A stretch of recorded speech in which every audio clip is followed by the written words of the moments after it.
The blood seeped through the cracked skin of Bethany Cooper's palms as she dug her hoe deeper into the unforgiving Nevada soil, each strike sending a jolt of pain up her arms that she refused to acknowledge. The summer of 1871 had been the cruelest she could remember since arriving in Genoa 3 years prior, the drought turning what was once fertile land into a battleground where even the hardiest crops struggled to survive. Bethany wiped the sweat from her brow with the back of her forearm, careful not to touch her face with her bloodied hands. The small plot of land that had sustained her since her father's passing last winter was all she had left in this world, and she'd be damned if she'd watch it wither away without a fight. 22 years old and alone, she had learned that survival in the West meant working until your body gave out and then working some more. "Miss Cooper," a deep voice called from the fence line, startling her from her determined rhythm. She straightened her back, squinting against the relentless Nevada sun. A tall figure on horseback had stopped at the edge of her property, his face obscured by the wide brim of his hat. His posture in the saddle spoke of a man comfortable with long rides and longer days. "Whatever you're selling, I ain't buying," she called back, her voice hoarse from thirst and the dust that perpetually hung in the air. The stranger dismounted with a fluid grace that betrayed years in the saddle. As he approached, she could make out his features, better strong jawline partially hidden beneath a neatly trimmed beard, eyes the color of the sky after a summer storm. "Xavier Keller," he introduced himself, touching the brim of his hat. "Just rode in from Virginia City. Your neighbor, Mrs. Holloway mentioned you might have a spare room to let." Bethany studied him carefully. His clothes, while dusty from the trail, were of good quality. The revolver at his hip was worn at the grip a tool, not an ornament. Most tellingly, he looked her in the eye when he spoke, not at her chest or her land with calculating interest, as most men did. "Mrs. Holloway has a mighty loose definition of what constitutes her business," Bethany replied, attempting to hide her hands behind her back. "And I don't recall putting out word about renting rooms. She seemed to think you might be amenable to the arrangement, given the—" His eyes drifted briefly to the struggling crops, challenging season. Bethany bristled at his observation but couldn't deny the truth of it. The thought of the empty larder in her kitchen and the mortgage payment due at the end of the month weighed heavily on her mind. "I can pay in advance," he added, seemingly reading her thoughts. "And I'm handy with repairs if that sweetens the deal." Before she could respond, the hoe slipped from her grasp, clattering to the ground. When she instinctively reached to retrieve it, Xavier caught sight of her hands raw, cracked, and bleeding. His expression shifted immediately. Without asking permission, he closed the distance between them and gently took her wrists, turning her palms upward to examine the damage. The unexpected tenderness of his touch sent a strange warmth through her that had nothing to do with the punishing sun. "These need tending," he said, his voice softer now, concern evident in the furrow of his brow. "It's nothing," she insisted, trying to pull away, uncomfortable with both his proximity and his concern. "Happens all the time." But Xavier Keller wasn't listening. He was already leading her toward the weathered farmhouse, his horse following obediently behind without being tethered. "You have clean water inside?" he asked, his tone leaving no room for argument. Too exhausted to protest further, Bethany nodded. As they reached the porch, she felt a wave of dizziness wash over her, the culmination of too many hours in the sun with too little water and food. Xavier's arm was around her waist instantly, steadying her. "When did you last eat, Miss Cooper?" he asked, though his tone suggested he already knew the answer. "I had some cornbread this morning," she lied, avoiding his penetrating gaze. Inside the modest but meticulously kept house, Xavier guided her to sit at the kitchen table. Without asking, he located a basin, filled it with water from the pump at the sink, and returned to kneel before her. From his saddlebag, he produced a small tin of salve and clean strips of cloth. "This might sting," he warned as he gently immersed her hands in the cool water. The relief was immediate and intense, drawing an involuntary sigh from her lips. "You always carry medical supplies?" she asked, trying to distract herself from the intimate nature of his ministrations. Out here, it's foolish not to, he replied, carefully cleaning the dirt from her wounds. I learned that lesson the hard way my first year as a trail guide. His fingers were calloused but surprisingly gentle as they worked, a contradiction that seemed to define this stranger. When her hands were clean, he patted them dry and applied the salve, a fragrant mixture that smelled of honey and herbs. My mother's recipe, he explained as he began wrapping her palms with the cloth strips. Best thing for working hands in the territory, or so she claimed. As he worked, Bethany studied him. He moved with purpose and efficiency, but there was no rush to his actions. Everything about Xavier Keller suggested a man accustomed to taking his time, to doing things thoroughly the first time. There, he said finally, securing the last bandage. But instead of releasing her hands, he continued to hold them lightly in his own, his thumbs resting against her wrists where her pulse quickened at his touch. "Thank you," she said quietly, suddenly aware of how long it had been since anyone had shown her kindness. Since her father died, the town had regarded her with a mixture of pity and speculation about how long she would last on her own. Xavier nodded, finally releasing her hands and standing. "Now, about that room, you can have it," Bethany interrupted, surprising herself with the swiftness of her decision. "For a fair price, and only if that offer of help with repairs still stands." A slow smile spread across his face, transforming his serious expression into something that made her heart skip uncomfortably. "Deal," he said, extending his hand before remembering the state of hers. "Sorry," he added with a chuckle. "I'll show you to your room," she offered, standing carefully. "And then perhaps you might tell me what brings a trail guide to Genoa in the middle of a drought." "That," Xavier said, retrieving his saddlebag, "is a story best told over dinner, which I insist on preparing given the state of your hands." As he followed her up the narrow staircase, Bethany found herself wondering what kind of man Xavier Keller really was, and why the prospect of having him under her roof left her feeling both unsettled, and for the first time in months, not quite so alone. That evening, Bethany sat at her kitchen table watching Xavier move about with surprising comfort in her domain. He had insisted she rest while he prepared a meal from the provisions he carried: salt pork, beans, and to her amazement, a couple of potatoes and an onion. "You always travel with a feast?" she asked, the savory aroma making her stomach growl embarrassingly. Xavier smiled as he stirred the pot hanging over the fire. "I've learned food opens doors faster than words or money in most places. People remember a man who can cook."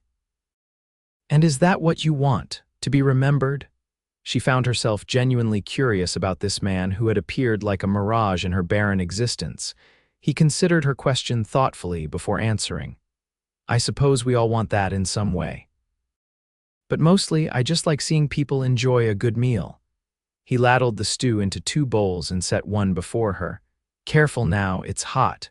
The rich aroma made her mouth water, and despite her bandaged hands, Bethany managed to bring a spoonful to her lips. The explosion of flavor nearly brought tears to her eyes. It had been so long since she'd eaten properly. "This is..." She began, but words failed her. "Good," he supplied with a knowing smile. "Better than good," she admitted, taking another bite. "You still haven't told me why you're in Genoa." Xavier settled across from her, blowing gently on his spoonful before answering. "I'm between jobs. The cattle drive I was guiding ended in Virginia City, and I'm not due back in Wyoming until the fall. Thought I might try my hand at something different for a spell." "Like what?" His eyes met hers over the rim of his spoon. "Whatever needs doing, I suppose. I've been on the move since I was 16. Sometimes it's nice to stay put for a while." 16 is young to leave home," Bethany observed, thinking of her own protected upbringing in Pennsylvania before her father had caught gold fever and dragged her west. "Wasn't much of a home to leave," Xavier replied without self-pity. "My father was killed at Shiloh, and my mother followed him to the grave not long after. The ranch was sold to pay debts, and I found myself with strong arms, a decent horse, and the whole country ahead of me." Bethany felt a kinship with him, then another soul who understood what it meant to lose everything and forge ahead anyway. "My father brought me here 3 years ago chasing dreams of silver. Found just enough to buy this place before his luck ran dry, then his health followed. Xavier nodded, understanding passing between them. And you stayed. Where else would I go? This land is all I have left of him, of the dream he died believing in. She flexed her bandaged hands gingerly. I can't let it slip away without a fight. Admirable, he said, but fighting alone makes for a hard road. I'm managing, she replied, more defensively than she intended. Yes, you are. His gaze traveled to her bandaged hands, but at what cost? They ate in silence for a moment, the weight of his words hanging between them.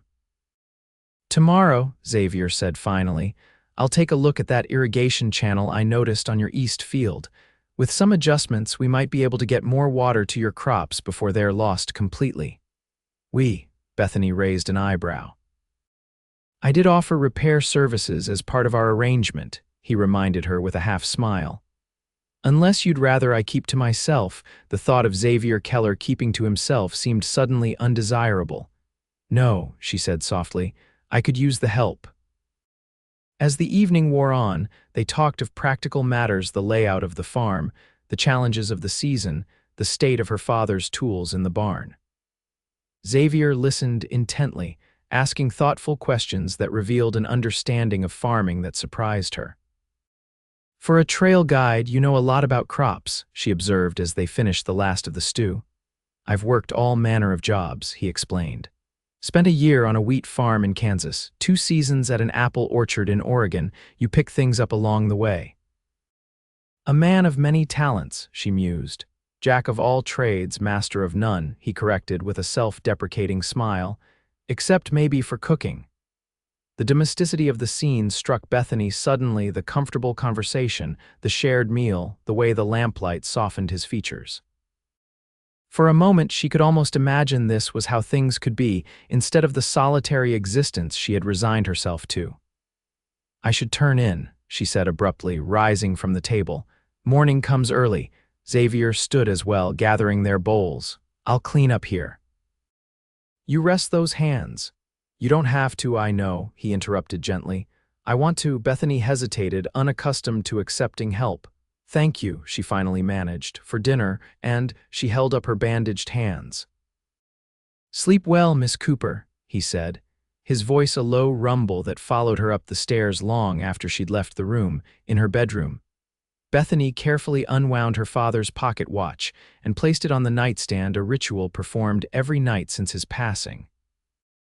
The silver case caught the moonlight filtering through the curtains, reminding her of his favorite saying. Time reveals all truths, Bethy, the good, the bad, and everything worth waiting for.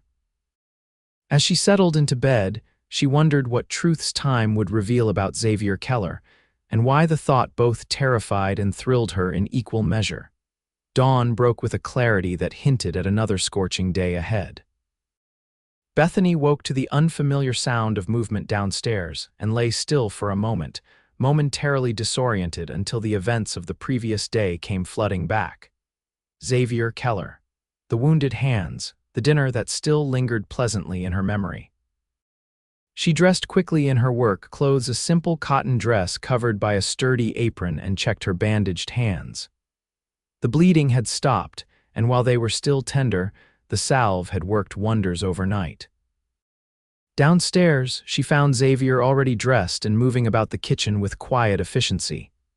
The scent of coffee filled the air, and a pan of cornbread sat cooling on the table. I hope you don't mind, he said when he noticed her watching from the doorway. Thought we could use a solid breakfast before tackling that irrigation issue. You baked, she stated, surprised. Another skill picked up along the way. Army cook taught me the secret to proper cornbread during a cattle drive to Fort Laramie. He poured her a cup of coffee and handed it to her. How are the hands this morning? Bethany flexed her fingers experimentally. Better. Your mother's salve is remarkable. She'd be pleased to hear it. Coffee all right. She took a sip and nearly sighed with pleasure. It had been months since she'd tasted coffee. This good, she'd been stretching her supply with chicory root to make it last. Perfect, she admitted, taking another appreciative sip. They ate breakfast on the porch, watching the sun climb higher in the sky. Xavier outlined his plan for the irrigation channel, sketching ideas in the dirt with a stick as he spoke. His knowledge was practical and specific, making Bethany wonder once again about the varied life he must have led. "Why Genoa?" she asked abruptly. "Of all the places to stop between jobs." Xavier set down his coffee cup, considering her question. "Truthfully, I've passed through here before, years ago. Something about the valley stayed with me, the way the mountains rise up against the sky, the smell of pine in the air." He paused, a smile playing at the corners of his mouth. "And Mrs. Holloway makes the best apple pie west of the Mississippi. Thought I might charm a slice out of her before moving on." Bethany laughed, the sound surprising her. She couldn't remember the last time she'd laughed genuinely. "Well, her pies are legendary, I'll give you that. What about you?" Xavier asked, his expression turning serious. "What keeps you here, really? A woman alone on a struggling farm, there must be easier paths." The question touched a nerve, but Bethany found herself answering honestly. "Pride partly, stubbornness definitely, but mostly it's about keeping a promise." She traced the rim of her cup with her finger. "My father and I were all each other had after my mother died. When he decided to come west, I followed without question. He promised me that one day this land would flourish, that we'd build something lasting together." She took a deep breath, looking out over the fields that had consumed so much of her strength. "He died believing that promise could still be kept. I can't bring myself to prove him wrong." Xavier was quiet for a moment, his gaze following hers across the parched landscape. "Noble reasons," he finally said, "but promises to the dead shouldn't cost the living everything." Before she could respond to his unexpected insight, he stood and offered his hand. "Shall we see about that water?" The day passed in a blur of activity that left Bethany marveling at Xavier's energy and ingenuity. He examined the existing irrigation channel and quickly identified the problem, a collapsed section that was diverting most of the precious water away from her crops. Within hours, he had cleared the blockage and reinforced the walls with stones collected from the field. By mid-afternoon, water was flowing properly for the first time in weeks, bringing life, giving moisture to the struggling corn and beans. Bethany stood beside him at the edge of the field, watching the miracle of water doing what no amount of her labor alone could have accomplished. "It's working," she breathed, relief washing over her like a physical force. Xavier wiped the sweat from his brow with his forearm. "It'll need regular maintenance, but yes, it should hold now." Impulsively, Bethany reached out and squeezed his arm. "Thank you," she said simply, the words inadequate for the gift he'd given her. His eyes met hers, something unreadable flickering in their depths. "You're welcome, Bethany." It was the first time he'd used her given name, and the sound of it in his deep voice sent an unexpected shiver through her despite the heat of the day. The moment stretched between them, charged with something neither was ready to acknowledge. Finally, Xavier cleared his throat and gestured toward the barn. "I noticed your pump handle is loose. Mind if I take a look at that next?" Grateful for the return to practical matters, Bethany nodded. "Please, it's been giving me trouble for weeks." As the days passed, a routine began to establish itself. They would rise with the sun, share a simple breakfast that Xavier insisted on preparing, and then work side by side on the endless tasks the farm demanded. In the evenings, they would eat dinner on the porch, watching the sunset paint the Sierra Nevada mountains in hues of gold and purple. Xavier proved to be as good as his word, fixing things Bethany hadn't even realized needed repair. The loose board on the porch that had creaked underfoot for months, the sticky latch on the kitchen window that had refused to open fully since winter, the handle of her favorite hoe that had been wrapped with twine for so long she'd forgotten it was broken. But more than the physical repairs, his presence brought something to the farm that had been missing since her father's death conversation: laughter, the simple comfort of another human being sharing the load. A week into his stay, Bethany was in the garden behind the house, carefully tending the herbs and vegetables that supplemented their meals. Her hands, while still healing, were much improved, allowing her to work with greater ease. She was so absorbed in her task that she didn't hear Xavier approach until his shadow fell across her work. "Those tomatoes are coming along nicely," he observed, kneeling beside her to examine the green fruits forming on the vines. "Another week or so and we'll have the first ones ready to pick," she replied, sitting back on her heels. "If the heat doesn't wilt them first." Xavier reached into his pocket and produced a small packet. "These might help," he said, offering it to her. "Marigold seeds. Plant them between the tomato plants and they'll help keep the pests away. Picked them up in town this morning." Bethany accepted the gift, touched by his thoughtfulness. "You went to town, I didn't hear you leave. Slipped out early, needed a few things." He gestured vaguely toward the barn where his horse was stabled. "Thought you could use a morning to sleep in." "I don't remember the last time I slept past sunrise," she admitted with a small smile. "It was nice." Xavier smiled back, a genuine expression that transformed his features and made something in her chest tighten inexplicably. "Everyone deserves rest, Bethany, even stubborn farmers determined to work themselves to the bone." His teasing was gentle, without the condescension she'd grown accustomed to from the men in town who viewed her continued presence on the farm as a charming but ultimately doomed endeavor. "Speaking of town," she said, changing the subject, "did you get your slice of Mrs. Holloway's famous pie?" "Better," he replied with a mischievous glint in his eye. "I got the whole pie, it's in the kitchen for after dinner." Bethany laughed, shaking her head in amazement. "How on earth did you manage that? She guards her pies like a mother bear with cubs." "Told her I was fixing the leak in your roof," he said with a shrug. "She seemed to think that was worth a pie." "But there isn't a leak in my roof," Bethany pointed out, confused. "Not anymore," Xavier winked, rising to his feet. "I noticed it last night during the rain and patched it this morning before heading to town." Before she could respond, he extended his hand to help her up. "Come on, I want to show you something else I picked up in town." Curious, Bethany allowed him to lead her to the barn. Inside, beside his saddle and gear, sat a large wooden crate she hadn't noticed earlier. "What is this?" she asked as Xavier pried open the lid to reveal the contents. "Canning jars," he explained, lifting one out for her inspection. "And sugar, pectin, and spices. Thought we might preserve some of your garden bounty for the winter." Bethany stared at the jars, then at Xavier, a lump forming in her throat. It had been her mother who had taught her to can, a tradition she had maintained until last year when funds had been too tight for the necessary supplies.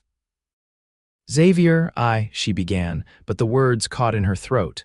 How could she explain what this simple act of foresight meant to her? The acknowledgement that there would be a harvest worth preserving, that the winter months were worth planning for.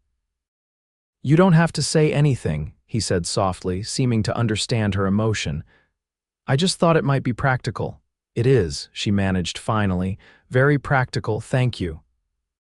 Their eyes met over the crate of jars, and something shifted in the air between them, a recognition, perhaps, that what was developing between them had begun to transcend the simple arrangement of room and board in exchange for labor. The moment was broken by the distant sound of thunder rolling over the mountains. Xavier glanced toward the barn door. "Storm's coming. We should secure anything that might blow away." Together, they spent the next hour preparing the farm for the approaching weather, bringing in tools left in the fields, closing shutters, ensuring the animals were safely sheltered. The first fat drops of rain were just beginning to fall as they dashed for the porch, laughing like children as they narrowly avoided a soaking. They stood side by side, watching the rain transform the parched landscape, bringing with it the promise of relief from the relentless drought. The clean scent of rain-washed earth filled the air, and Bethany breathed deeply, savoring the moment. "Beautiful," Xavier murmured beside her, and when she turned to agree, she found him looking not at the rain, but at her. The realization sent heat flooding to her cheeks, and she quickly turned back to the downpour. "We should go inside," she said, her voice not quite steady, but neither of them moved immediately, reluctant to break the spell the storm had cast. Finally, a particularly loud crack of thunder spurred them into action, and they retreated to the warmth and safety of the house. As Bethany lit the lamps against the gathering gloom, she was acutely aware of Xavier moving about the kitchen, preparing their evening meal as had become his habit. The domesticity of it all struck her again, how quickly they had fallen into patterns that felt both foreign and strangely familiar, as though they'd been sharing this space for years rather than days. "Penny, for your thoughts," Xavier asked, noticing her watching him from the doorway. Bethany hesitated, unwilling to voice the confusion of emotions his presence had stirred in her. "Just thinking about how much the rain is needed," she said instead. "It could save the corn if it lasts through the night." He nodded, accepting her deflection without comment. "Dinner's almost ready." "Simple fare tonight, just beans and bacon. Thought we'd save our appetites for Mrs. Holloway's pie." They ate by lamplight as the storm raged outside, the conversation flowing easily between them as it had come to do. Xavier told stories of his travels, of the vast herds of buffalo he'd seen on the plains before they began to disappear, of the towering redwoods in California that made a man feel as insignificant as an ant, of the strange and wonderful characters he'd encountered on the trail. In turn, Bethany shared memories of her childhood in Pennsylvania, of her mother's garden that had inspired her own, of the books her father had read to her by firelight during the long winter evenings. As the pie was served, a perfect specimen of Mrs. Holloway's legendary baking skills, Xavier leaned back in his chair, studying Bethany with an intensity that made her self-conscious. "What is it?" she asked, setting down her fork. "Do I have crumbs on my face?" "No," he said with a soft chuckle. "I was just thinking that in all my travels, I've never met anyone quite like you, Bethany Cooper." The simple statement, delivered without artifice or apparent intention to flatter, caught her off guard. "I'm hardly unique," she protested. "Just a stubborn woman trying to keep a farm afloat." "You're far more than that," Xavier replied, his voice low and serious. "You're brave in ways most men I know aren't. You face each day with determination and grace, even when your hands are bleeding and your back is breaking. You haven't let hardship make you hard." His assessment left her speechless, unused as she was to being seen so clearly. For years, she had defined herself by what she did, not who she was. That Xavier could perceive the distinction unsettled her deeply. "I should check on the animals before turning in," she said abruptly, rising from the table. "The storm might have them spooked." "I'll come with you," Xavier offered, standing as well. "No need," she replied quickly. "Finish your pie, I won't be long." Outside, the rain had lessened to a steady drizzle, and Bethany took a moment on the porch to compose herself, drawing deep breaths of the cool, damp air. The confusion of emotions Xavier stirred in her was becoming increasingly difficult to ignore. Gratitude for his help, certainly, but also a growing awareness of him as a man, not just a temporary tenant or farmhand. The way his shirt stretched across his shoulders as he worked. The small crinkles at the corners of his eyes when he smiled. The gentleness of his hands when he'd tended her wounds. These details had begun to preoccupy her thoughts at odd moments throughout the day. It was foolish, she told herself firmly. Xavier Keller was a wanderer by his own admission, a man who moved from place to place, job to job. Come fall, he would ride away just as he had arrived, leaving her alone again with her farm and her promises to keep. Better to maintain the distance of employer and tenant, to protect herself from the inevitable pain of his departure. Resolved, Bethany made her way to the barn to check on the animals. The horses nickered softly as she entered, and she moved among them, offering reassuring words and gentle pats. The routine tasks helped settle her thoughts, and by the time she returned to the house, she felt more in control of her emotions. Xavier was still at the kitchen table, a cup of coffee before him, seemingly lost in thought. He looked up as she entered, his expression unreadable in the lamplight. "Animals all right?" he asked. "Fine," she replied, removing her wet shawl and hanging it by the door. "The rain's letting up." An awkward silence fell between them, unusual after the easy conversation they had shared at dinner. Bethany busied herself with tidying the already neat kitchen, avoiding his gaze. "Have I offended you somehow, Bethany?" Xavier finally asked, his directness catching her by surprise. "No, of course not," she replied too quickly. "Then why are you suddenly keeping me at arm's length?" She stilled, a dish towel clutched in her hands. "I'm not." "You are," he interrupted gently. I'd like to know why if I've done something wrong. Bethany sighed, setting down the towel and forcing herself to face him. You haven't done anything wrong, quite the opposite, in fact, you've been kind, helpful, more than I could have expected. But this arrangement, you staying here, helping with the farm, it's temporary. You said yourself you're due back in Wyoming come fall. Understanding dawned in his eyes. And you're worried about what happens when I leave. The farm has been struggling for a long time, she admitted. Your help has made a difference, but I'm not fool enough to think it's a permanent solution. When you go, I'll be right back where I started. Xavier was quiet for a moment, considering her words. What if I didn't go? He asked finally, his voice low. The question hung in the air between them, laden with implications neither was quite ready to articulate. You have commitments, Bethany reminded him, her heart beating a rapid rhythm against her ribs. A job waiting for you. Jobs can be changed, he replied, his gaze steady on hers. Commitments renegotiated. Why would you do that? She asked, barely above a whisper. You've built a life of freedom, of movement. Why would you give that up for? For this, she gestured vaguely at the kitchen, the farm beyond. Xavier rose from the table and moved toward her, stopping just close enough that she could feel the warmth radiating from him.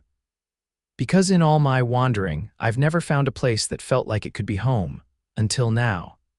The admission hung in the air between them, honest and unadorned. Bethany searched his face for signs of insincerity, but found only an openness that both thrilled and terrified her. You hardly know me, she protested weakly. I know enough, he countered. I know you're strong and stubborn and fiercer than anyone I've met. I know you laugh with your whole body when something truly amuses you. I know you talk to your plants when you think no one's listening. I know you're worth staying for, Bethany Cooper. His words stripped away the defenses she had carefully constructed since her father's death, leaving her vulnerable in a way she hadn't allowed herself to be in years. Part of her wanted to flee, to protect herself from the risk of believing him, of trusting that he meant what he said.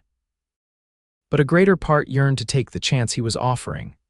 I'm scared, she admitted finally, the words barely audible. Xavier nodded, understanding in his eyes. So am I, he confessed. Roots are a frightening thing when you've never had them. He reached for her slowly, giving her every chance to pull away. When she remained still, he gently took her bandaged hands in his, cradling them with the same care he had shown the first day. I'm not asking for promises, he said softly. Just time. Time to see if what I'm feeling, what I think we're both feeling, can grow into something worth building a life around. The sincerity in his voice, the gentle pressure of his hands holding hers, broke down the last of her resistance. Bethany nodded, unable to speak past the emotion clogging her throat. Xavier's smile in response was like the sun breaking through clouds after a long storm, transforming his features with a joy that was impossible not to share. He lifted one of her hands to his lips, pressing a gentle kiss to the bandaged palm, a gesture so tender it brought tears to her eyes. Thank you, he whispered against her skin. In that moment, standing in her kitchen with the rain falling gently outside and Xavier's hands holding hers as though they were something precious, Bethany felt the first tentative unfurling of hope in her heart, a fragile, beautiful thing she had thought long withered away. The following weeks brought changes to the Cooper farm that went beyond the physical improvements Xavier's skilled hands wrought. There was a lightness in the air, a sense of possibility that Bethany had almost forgotten could exist. The rains that had begun that stormy night continued intermittently throughout the following days, bringing life back to the parched fields. The corn stood taller, the bean plants flourished, and the garden yielded a bounty that kept them well fed and provided surplus for preserving. True to his word, Xavier showed Bethany how to can the tomatoes and beans, using the supplies he had purchased in town. They spent a memorable afternoon in the steamy kitchen, Xavier's sleeves rolled up as he carefully demonstrated the proper techniques for ensuring a tight seal on the jars. My mother would be shocked to see me now, he commented with a laugh as he wiped sweat from his brow. She could never get me to help with the preserving when I was a boy, too busy dreaming of adventures to bother with such practical matters. And now, Bethany asked, curious about the shift in his priorities.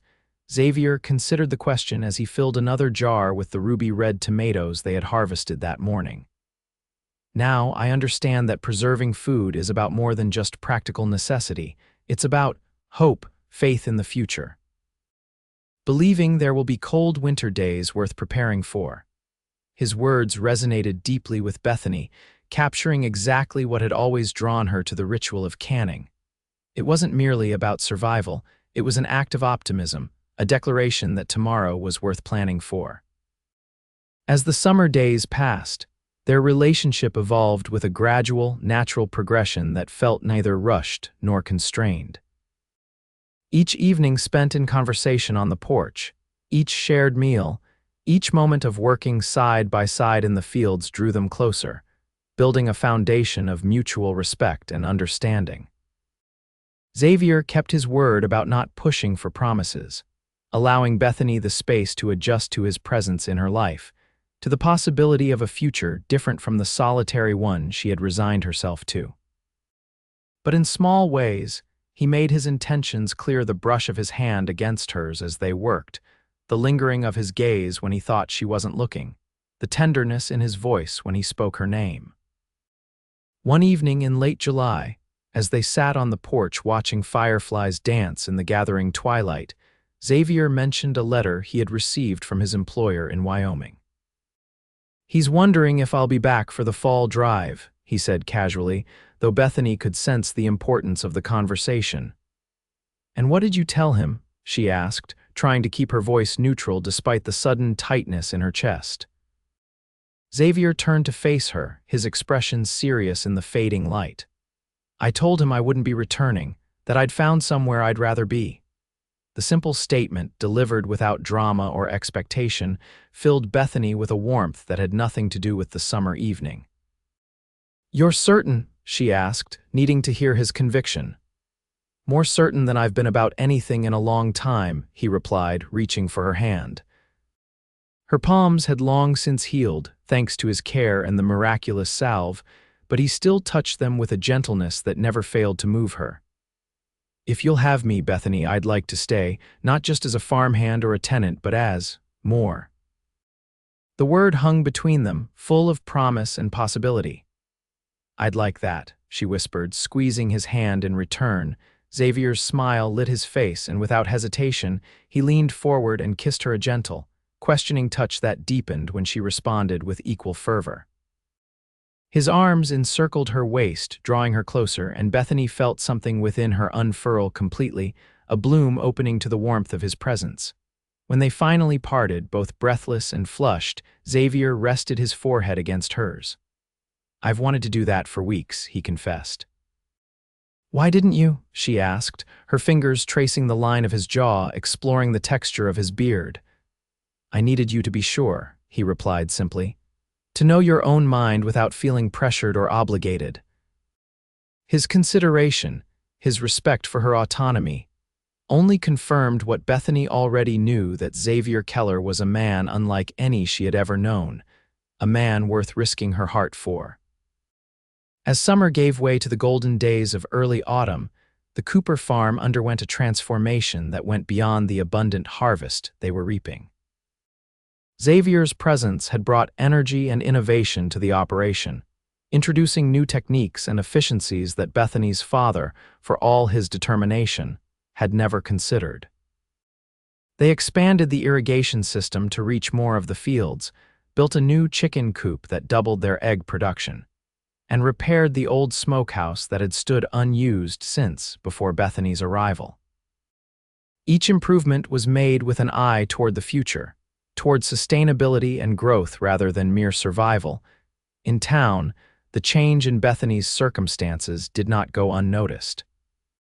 The shopkeepers who had once extended credit with reluctance now greeted her warmly, impressed by the quality and quantity of produce she and Xavier brought to market. Mrs. Holloway, ever the center of local gossip, made no secret of her approval of the arrangement. "Always knew that farm needed a man's touch," she commented one day as Bethany purchased flour and sugar for her baking. The farm was doing fine before Xavier arrived, Bethany replied with more patience than she felt. "But I won't deny his help has been valuable, Mrs." Holloway raised a knowing eyebrow. "Just his help, dear. Nothing else about him that appeals." Bethany felt her cheeks warm but refused to be baited. "His character speaks for itself, Mrs. Holloway, as does his pie-charming ability." The older woman laughed heartily. "Fair enough, child. It does my heart good to see you smiling again, whatever the reason. Your father would be pleased, I think." The mention of her father brought a lump to Bethany's throat. She had found herself thinking of him often these days, wondering what he would make of Xavier, of the changes to the farm, of the happiness that had crept into her life when she least expected it. She thought he would approve. Her father had always valued hard work and integrity above all else, qualities Xavier possessed in abundance. And more than anything, he had wanted her to be happy, to build a life that brought her joy as well as sustenance. As harvest time approached in earnest, Bethany and Xavier fell into an exhausting but satisfying rhythm of work, rising before dawn, working until dusk, collapsing into bed each night pleasantly tired from honest labor. The days were long but rewarding, each basket of corn, each bushel of beans, each crate of vegetables a testament to their combined efforts. One evening in late September, as they sat on the porch enjoying a rare moment of rest after a particularly grueling day, Xavier reached into his pocket and withdrew a small object.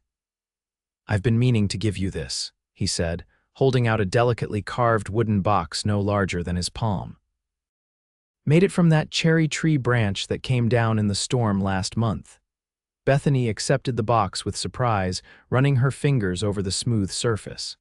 The craftsmanship was exquisite, the grain of the wood highlighted by careful polishing. "It's beautiful," she said, genuinely impressed. "I had no idea you were a woodcarver as well." "Another skill picked up along the way," he replied with a smile. "Open it." She lifted the lid carefully to reveal a small silver ring nestled inside. Simple but elegant, it bore a pattern of intertwined leaves around the band. Bethany's breath caught in her throat as she realized its significance. "Xavier," she began, her voice unsteady. "Before you say anything," he interrupted gently, "I want you to know this isn't a demand or an expectation. It's an offer, a promise if you want it." He took her hands in his expression more serious than she had ever seen it. "These past months have been the happiest of my life, Bethany. The work, the land, the quiet evenings, all of it has felt right in a way nothing ever has before. But it's you who makes it home, you who gives it meaning." He paused, drawing a deep breath as if gathering courage. "I love you. I think I've loved you since I saw you standing in that field with your bleeding hands and your fierce determination to keep going no matter what. I want to build a life with you if you'll have me." Tears filled Bethany's eyes, blurring her vision but not clouding the certainty in her heart. "Yes," she whispered, squeezing his hands. "Yes, I'll have you, Xavier Keller. I love you too." The joy that bloomed on his face was worth every hardship she had endured to reach this moment. He took the ring from the box and slipped it onto her finger, a perfect fit, as though it had been made for her hand alone. "It was my mother's," he explained, his voice thick with emotion. "The one thing of hers I kept all these years of wandering. Somehow I think she'd be pleased to know it found its way to you." Bethany looked down at the ring gleaming in the last light of day, a tangible symbol of the future they were choosing together. "It's perfect," she said, and then she was in his arms, their kiss sealing the promise between them. The wedding took place on a crisp October day, with the mountains ablaze in autumn colors and the harvested fields stretching golden around the farm. It was a simple ceremony, attended by the handful of neighbors and townsfolk who had come to respect the unlikely couple, Mrs. Holloway front and center, beaming with satisfaction at the match she considered partly her doing. Judge Thornton from Carson City officiated, his sonorous voice carrying across the yard as Bethany and Xavier exchanged vows they had written themselves, promises of partnership, respect, and enduring love that reflected the foundation they had already built. Bethany wore her mother's dress, carefully altered to fit her taller frame, with wildflowers in her hair instead of a veil. Xavier stood tall and proud in a new suit, his usually tanned face slightly flushed with emotion as he watched his bride approach on Mrs. Holloway's son's arm. "Never seen two people better matched," the judge commented after pronouncing them husband and wife. "Like you were cut from the same cloth, just took a while to find each other." The celebration afterward was joyful but modest tables set up in the yard, laden with food contributed by neighbors. Music provided by the blacksmith's son on fiddle and his daughter on piano, brought outside for the occasion. As twilight descended, lanterns were lit, casting a warm glow over the gathering. Bethany found herself overwhelmed at times by the happiness that filled her, a feeling so complete it seemed almost dangerous in its perfection. As if sensing her thoughts, Xavier appeared at her side, slipping an arm around her waist. "All right, Mrs. Keller," he asked softly, the new name still sounding wonderfully strange to her ears. "More than all right," she assured him, leaning into his strength, "just taking it all in." He nodded, understanding as always. "It's a good day, a good beginning." "The best," she agreed, turning to face him fully. "Thank you for stopping that day, for seeing my bleeding hands and choosing to help instead of riding on." Xavier's expression softened, his eyes reflecting the lantern light. "I think I was always riding toward you, Bethany, just took me a while to find the right path." As the evening wore on and guests began to depart, Bethany found herself standing at the edge of the yard, looking out over the farm that had been the center of her world for so long. The house glowed with welcoming light, smoke curled from the chimney against the darkening sky, and the fields stretched peaceful and productive in all directions, no longer a burden to be borne alone but a shared legacy to nurture together.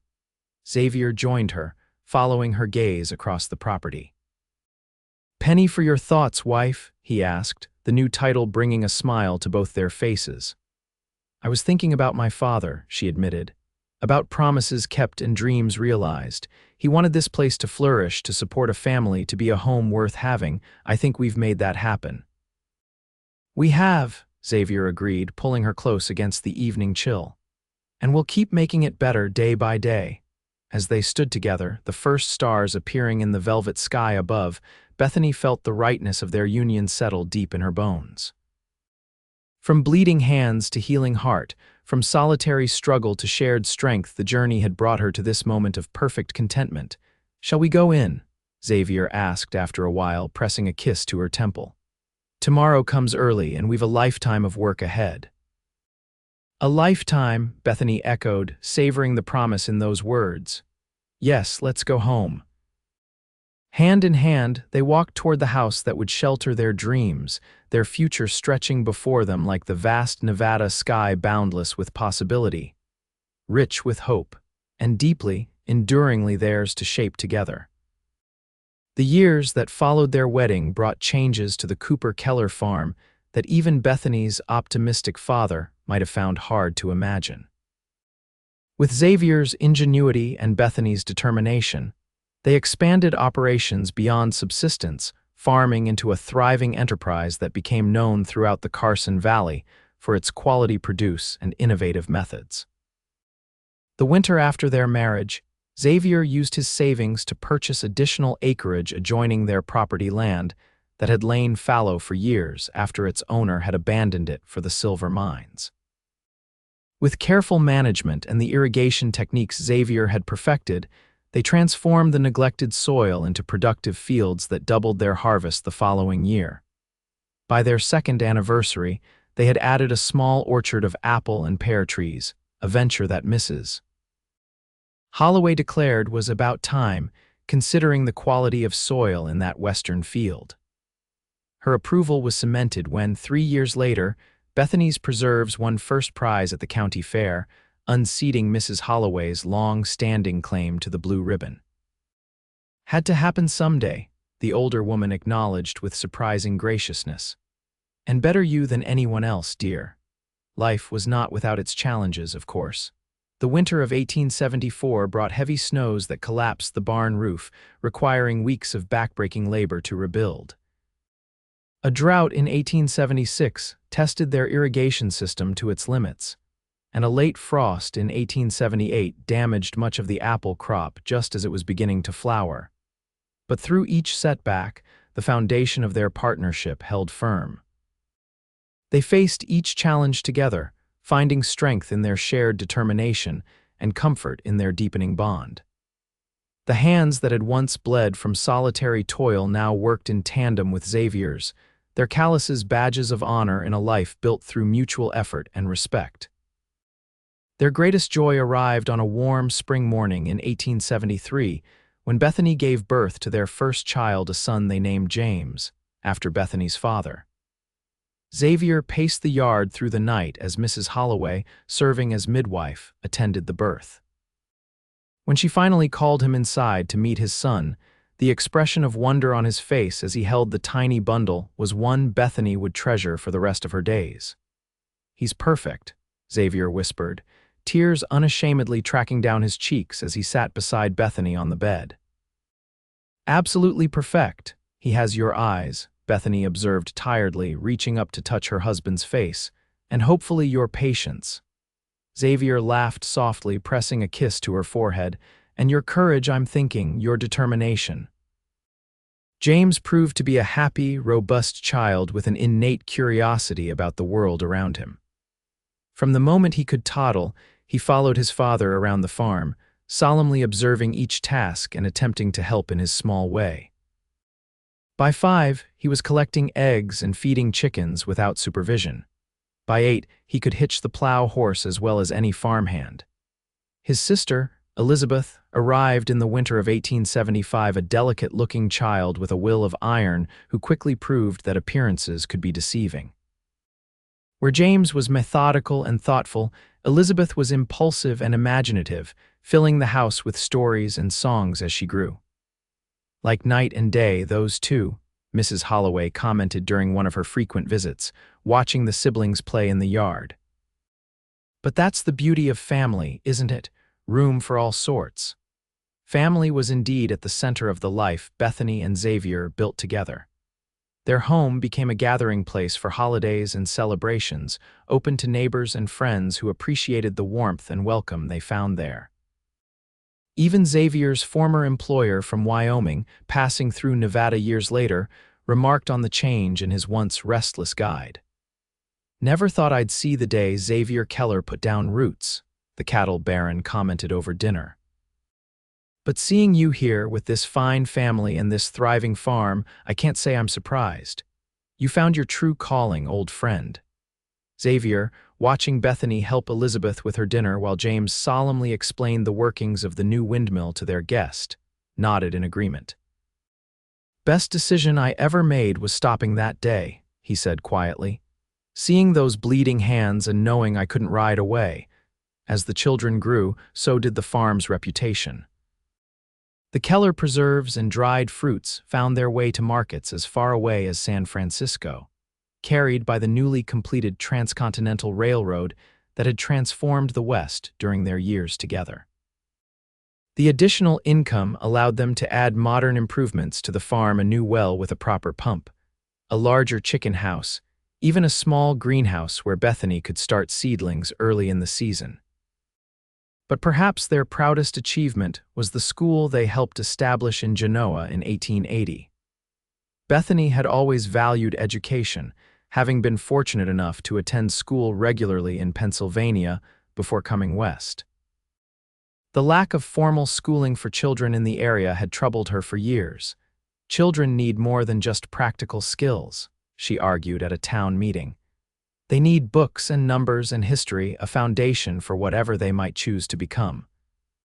With characteristic determination, she organized fundraising efforts, donated land at the edge of their property for the schoolhouse, and even served as teacher during the first year until a permanent educator could be found. The Genoa school became a source of pride for the community, drawing families from outlying areas who appreciated the opportunity for their children. James and Elizabeth thrived in the educational environment their mother had helped create. James showed a particular aptitude for mathematics and engineering, spending hours designing improvements for farm equipment that often proved remarkably effective. Elizabeth's gift was with words, stories, and poems flowed from her pen with natural grace, earning praise from her teachers and publication in the Carson City newspaper by the time she was 15. "They're going to go far, those two," Xavier observed one evening as they sat on the porch watching their children play a complex game of their own invention in the yard. "Further than we ever did." "That was always the hope, wasn't it?" Bethany replied, leaning against his shoulder. "To give them wings strong enough to fly wherever they choose. And roots deep enough to always find their way home," Xavier added, wrapping his arm around her waist. As they entered their second decade together, Bethany sometimes marveled at the life they had created from such unlikely beginnings, a desperate woman with bleeding hands, and a wandering cowboy who had the wisdom to stop and help. The farm that had once been a burden to be endured alone had become the center of a rich, full life that exceeded her most hopeful dreams. On the anniversary of their first meeting each year, they maintained a private tradition. Xavier would carefully wrap Bethany's hands in clean cloths, just as he had done that first day, and then hold them between his own, a ritual that needed no words to express its significance. It was during this quiet ceremony on the 15th such anniversary that Bethany finally asked the question that had lingered in her mind over the years.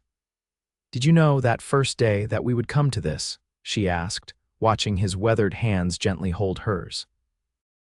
"Did you have any inkling of what would grow between us?" Xavier considered the question thoughtfully, his face lined now with years of sun and laughter, his hair beginning to silver at the temples. He was still a handsome man, still carried himself with the same quiet confidence that had first drawn her attention. "Not in any way I could have named," he answered finally, "but I knew something important was happening. When I saw you standing in that field, so determined, so unwilling to yield despite your pain." He paused, searching for the right words. It was like recognizing something I'd been looking for without knowing it, a kind of courage that made everything else seem small by comparison. He raised her hands to his lips, pressing a kiss to each palm, a gesture unchanged by the passing years. "I didn't know we would build this life together, but I knew I couldn't ride away. Not without seeing where that moment might lead." Bethany nodded, understanding perfectly. Their beginning had not been marked by thunderbolts or grand passion, but by something quieter and ultimately more enduring: recognition, respect, a willingness to see possibility where others might have seen only hardship. "I'm glad you stayed," she said simply. "Every day," he replied, his voice rough with emotion. "Every single day, I'm glad I stayed." As twilight settled around them, they remained on the porch, watching the lights come on in the window of the small cottage they had built for the farm manager and his family at the edge of the property. Their son James now oversaw much of the day-to-day operation, applying his engineering mind to continuous improvements. While Elizabeth taught at the school her mother had founded, her love of literature inspiring a new generation. The farm had grown beyond anything Bethany's father might have imagined, a thriving enterprise that supported multiple families, produced crops for markets throughout the region, and stood as a testament to what determination and partnership could achieve. But for Bethany and Xavier, its greatest value had always been as a home, the place where they had built their life together, raised their children, and found in each other the perfect complement to their individual strengths. The bleeding hands that had first brought them together had healed long ago, but the bond that had formed in that moment of care had only deepened with the passing years. As stars appeared in the darkening sky, Xavier rose and offered his hand to his wife. "Shall we go in? Tomorrow comes early." Bethany smiled at the familiar phrase, taking his hand and rising. "A lifetime of work ahead," she replied, completing their long-standing exchange. "The best kind of lifetime," Xavier agreed, drawing her close for a moment before they turned toward the warmth and light of home. Together, they walked inside, their shadows merging into one against the lamplight spilling from the windows, two lives intertwined so completely that it was impossible now to imagine one without the other. From bleeding hands to healing heart, from tentative beginning to enduring love, Their story had unfolded with the steady, natural rhythm of seasons changing and crops growing and lives being lived fully, day by ordinary, extraordinary day.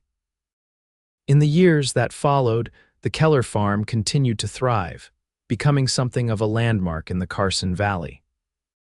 Travelers passing through Genoa would often comment on the well-maintained fields, the innovative irrigation systems, and the hospitable welcome they received from the family that had made this corner of Nevada bloom. As Bethany and Xavier entered their later years, they gradually stepped back from the daily management of the farm, entrusting more responsibility to James, who had married the schoolteacher's daughter and built his own home on the property. Their daughter Elizabeth eventually married a professor from the college in Carson City, dividing her time between teaching and writing a series of stories about pioneer life that gained popularity throughout the West. The grandchildren who came along, 5 in all, brought new energy and joy to the homestead. Summer vacations would find the house and yard filled with young voices, eager hands learning the same skills Bethany and Xavier had practiced for decades. There was something deeply satisfying about watching these new generations connect with the land, about seeing their own values of hard work and perseverance take root in fresh soil. On the occasion of their 30th wedding anniversary, the community of Genoa organized a celebration in their honor. The schoolhouse they had helped establish was decorated with flowers and bunting. Tables were laden with food contributed by neighbors and friends, and speeches were given acknowledging their contributions to the area's development. The Kellers didn't just build a farm, Mayor Thompson declared to the assembled crowd. They helped build a community. Their vision, their determination, and their generosity have made Genoa a better place for all of us. Bethany, seated beside Xavier at the place of honor, felt a familiar warmth spread through her at these words. It was true that their efforts had extended beyond their own property lines over the years. The school, the lending library they had established in a corner of the general store, the annual harvest festival that had become a regional tradition, but they had never sought recognition for these contributions. "We just did what needed doing," she whispered to Xavier as applause filled the room. He squeezed her hand, understanding as always.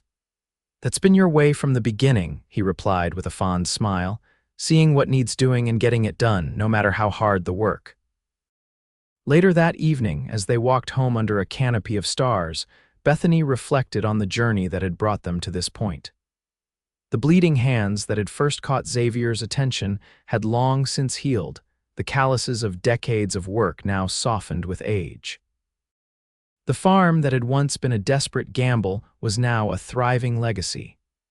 The solitary struggle that had defined her early days in Genoa had given way to a partnership so complete it was difficult to remember life before it. "Penny, for your thoughts?" Xavier asked, the familiar question carrying the weight of countless conversations over the years.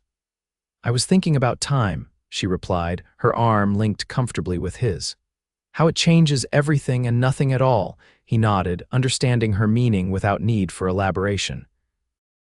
"The core remains the same," he agreed. "Who we are together, what we've built, what we've become," she added softly. As they reached their home, expanded and improved over the decades, but still recognizably the house where their story had begun, they paused for a moment to look back over the fields silvered by moonlight. The land stretched peaceful and productive in all directions, a testament to years of care and commitment. "Worth it?" Xavier asked, his voice carrying a hint of the teasing that had always been part of their relationship. "All those years of hard work." Bethany turned to him, taking in the familiar features she had loved for more than half her life, the crinkles around his eyes, the silver threading through his once dark hair, the steadfast expression that had been her anchor through good times and bad. "Every moment," she replied without hesitation. "Every single moment." Inside, they moved through the comfortable routines of a shared life, banking the fire, checking doors, preparing for the night ahead. As they had done countless times before, they climbed the stairs together, their steps synchronized without conscious thought. In their bedroom, Bethany paused at the dresser where she kept her most treasured possessions, her father's pocket watch, the wooden box Xavier had carved for her proposal, photographs of their children and grandchildren. Among these mementos was a small glass bottle containing a dried remnant of the salve Xavier had used on her hands that first day. "You still keep that?" Xavier asked, noticing where her attention had gone. "Of course," she replied, picking up the bottle and turning it in her hand. "It reminds me of beginnings, of how something as simple as tending to someone's wounds can change the course of a life." Xavier came to stand behind her, wrapping his arms around her waist and resting his chin on her shoulder. "Your hands were a mess," he recalled with a chuckle. "I'd never seen someone work so hard they bled before. And I'd never had someone care enough to notice," she replied, leaning back against his solid warmth, "or to do something about it." They stood together for a moment, reflecting on the simple act of kindness that had set their shared life in motion. Then, with the ease of long practice, they prepared for bed, their movements around the familiar room requiring no words, no conscious coordination. As they settled beneath the quilts, many of them Bethany's own handiwork over the years, Xavier reached for her hand in the darkness, a gesture repeated thousands of times since that first day. His thumb traced the lines of her palm, the smooth skin that had once been raw and bleeding now bearing only the gentlest marks of a life well worked. "I love you, Bethany Keller," he said simply, the words carrying the weight of decades of shared experience. "And I love you, Xavier Keller," she replied, squeezing his hand. "Today and always." Outside their window, the land they had nurtured together stretched under the starlight, fields ready for the next season's planting, orchards preparing to blossom when spring returned. The cycle would continue as it always had: growth and harvest, effort and reward, the eternal rhythm of a life connected to the earth. But for Bethany and Xavier, the greatest harvest had been found in each other, in the love that had grown from that first moment of compassion, in the family they had raised together, in the community they had helped to build. From bleeding hands to healing hearts, their journey had unfolded with a grace neither could have imagined that hot summer day when a determined woman and a wandering cowboy found in each other exactly what they hadn't known they were seeking. As sleep claimed them, their hands remained intertwined, a fitting symbol of the lives they had woven together, strand by strand, day by day, until it became impossible to tell where one ended and the other began.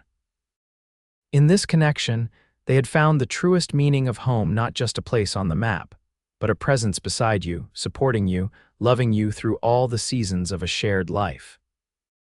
And in the quiet darkness of the night, as the house settled around them and the land rested before another day's work, their hearts beat in unison, a rhythm as familiar and essential as breathing, as enduring as the love that had begun with wounded hands and gentle care, and had grown into a legacy that would outlast them both.